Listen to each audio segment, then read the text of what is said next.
ఎవరిని ఇన్వాల్వ్ కావద్దని చెప్పింది. 9వ తారీఖు నుంచి సంక్రాంతి సెలవులు వచ్చినాయి కోర్టుకి. 20వ తారీఖు దాకా హైకోర్టుకు సెలవులు.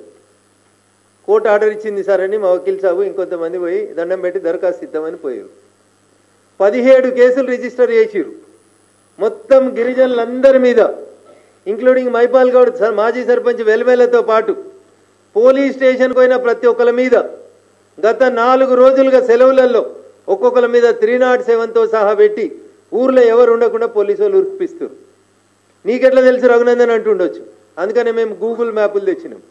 ఎన్ని పోలీసు బండ్లు ఉన్నాయి, ఎంతమంది పోలీసు వాళ్ళు ఉన్నారు, గోడలు కడుతుర్రు అన్న, నిల్చొని లిటరల్గా గోడలు కడుతుర్రు. అందుకని మా మీడియా మిత్రులందరికీ నేను సవినయంగా చేసేటువంటి అప్పీల్, రింగ్ రోడ్ కానుకొని 2 కిలోమీటర్ల దూరమే ఉంటుందండి. కొల్లూరు ఎగ్జిట్ తీసుకొని జర్రంత అవతలకి పోతే మీకు ఇది కనబడుతుంటుంది అన్న. ఇప్పుడు పోదామన్నా నేను వాహనాలు ఏర్పాటు చేస్తే దయచేసి పోదాం.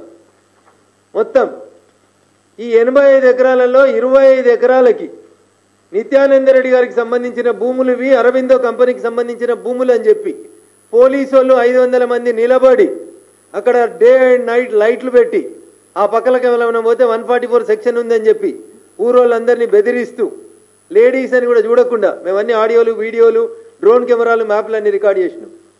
నా విజ్ఞప్తి రాష్ట్ర ముఖ్యమంత్రి గారికి, డీజీపీ ఆఫ్ పోలీస్ తెలంగాణ గారికి, హైకోర్టు సర్వోన్నత న్యాయస్థానం దాంట్లో ఇన్వాల్వ్ కావద్దు, వాళ్ళ భూముల్ని డిస్టర్బ్ చేయొద్దని చెప్పిన తర్వాత మీ పోలీసోళ్ళు, మా పోలీసోళ్ళు, సంగారెడ్డి జిల్లా పోలీసోళ్ళు మొత్తం 3 రోజుల నుంచి ఒకటే డ్యూటీ చేస్తున్నారు.